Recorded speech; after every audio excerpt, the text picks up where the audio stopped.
السلام علیکم دوستو، آج کی ویڈیو انتہائی دلچسپ اور انٹرسٹنگ ہونے کے ساتھ انفارمیٹیو بھی ہے۔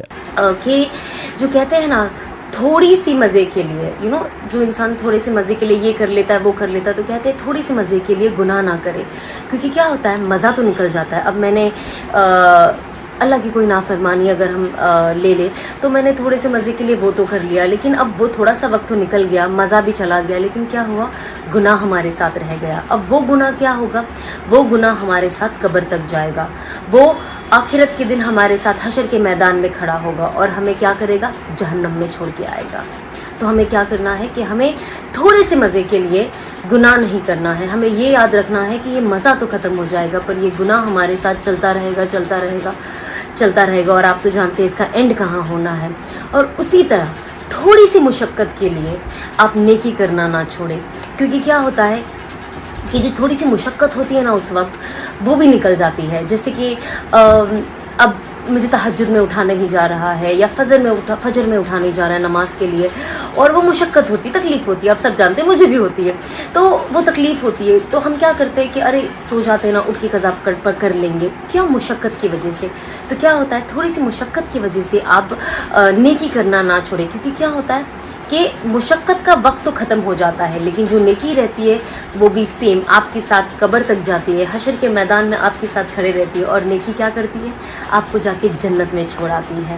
تو اسی لیے آپ کوشش کریں کہ جتنا ہم گناہ سے دور رہ سکے، اور یہ سوچے اس مزے کے وقت کہ یہ مزہ تو بس کچھ وقت کا ہے، ختم ہو جائے گا، پر یہ جو گناہ ہے ہمارے سر رہ جائے گا اور ہمیں جہنم میں لے کر جائے گا، اور جنت کے اور ہمارے بیچ میں یہ ایک دیوار بن جائے گا جو ہم نہیں چاہتے ہیں کہ بنے۔ تو یہ بہت زیادہ ضروری ہے کہ ہم ہر چیز جو اپنی زندگی میں کرتے ہیں وہ سوچیں اور سوچ کے کریں، جس سے کہ ہم لوگوں کے لیے کبھی ہم کچھ ایسی چیزیں کہہ دیتے ہیں جو ان کے دل کو ٹھیس پہنچ جاتی ہے، انہیں برا لگتا ہے، لوگ تو آگے بڑھ جاتے ہیں، لیکن کیا ہوتا ہے وہ بھی گناہ آپ کے سر رہ جاتا ہے، اور وہ آگے جا کے آپ کو جنت میں اور آپ کے بیچ میں وہ دیوار بن جائے گی۔ تو ہمیں کوشش کرنا ہے کہ صرف نماز اور ان چیزوں کو تو دھیان میں رکھنا ہی ہے، بس اس کے علاوہ ہم اپنی ذاتی زندگی میں کیسے ہیں، ہم لوگوں سے کیسا بیہیویئر کر رہے ہیں، ان سے کیسی باتیں کر رہے ہیں، کہیں ان کا دل تو نہیں توڑ رہے، کہیں ان سے چیٹنگ تو نہیں کر رہے، کہیں ان کا پیسہ تو نہیں کھا رہے، کہیں ان کے ساتھ ان کی امانت میں خیانت تو نہیں کر رہے ہیں۔ تو یہ ساری چیزیں بہت زیادہ ضروری ہے، اور یہ ساری چیزیں ہم اپنی زندگی میں لائیں گے تو اس سے کیا ہوتا ہے، ہم بھی ایک بہتر انسان بنتے ہیں، ہم دوسروں کے لیے بھی فائدے مند ثابت ہوتے ہیں، اور سب سے بڑا اللہ ہمیں دیکھ رہا ہے۔ کبھی کبھی ہمیں اچھی چیز کرنے کا یا اچھا رہنے کا اس دنیا میں اس کا ریٹرن نہیں ملتا، بٹ ہمیں یاد رکھنا ہے ریٹرن ہمیں دنیا سے نہیں، ہمیں آخرت میں اللہ سے چاہیے۔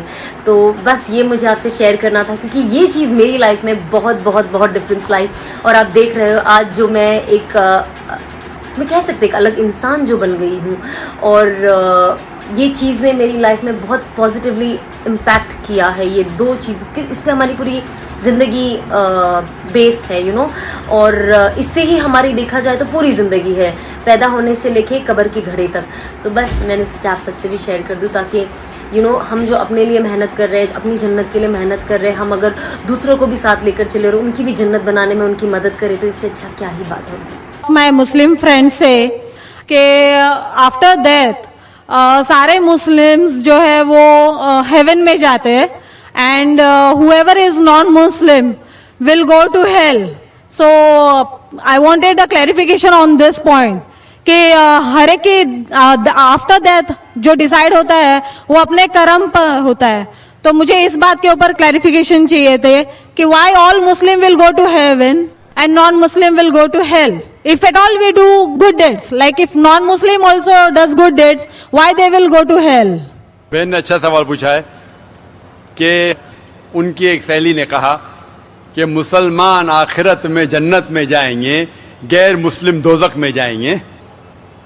مسلم مطلب وہ جو امن حاصل کرتا ہے، اللہ سبحانہ و تعالیٰ کے احکامات کے مطابق چلتا ہے، قرآن اور صحیح حدیث پہ عمل کرتا ہے، اسے کہتے ہیں صحیح مسلم۔ یہ بالکل صحیح ہے کہ جو عملی طور پہ صحیح مسلمان ہے وہ انشاءاللہ جنت میں جائے گا۔ لیکن آپ کا سوال تھا کہ جو غیر مسلم اچھے اعمال کرتے ہیں وہ کیوں نہیں جنت میں جائیں گے؟ بہن،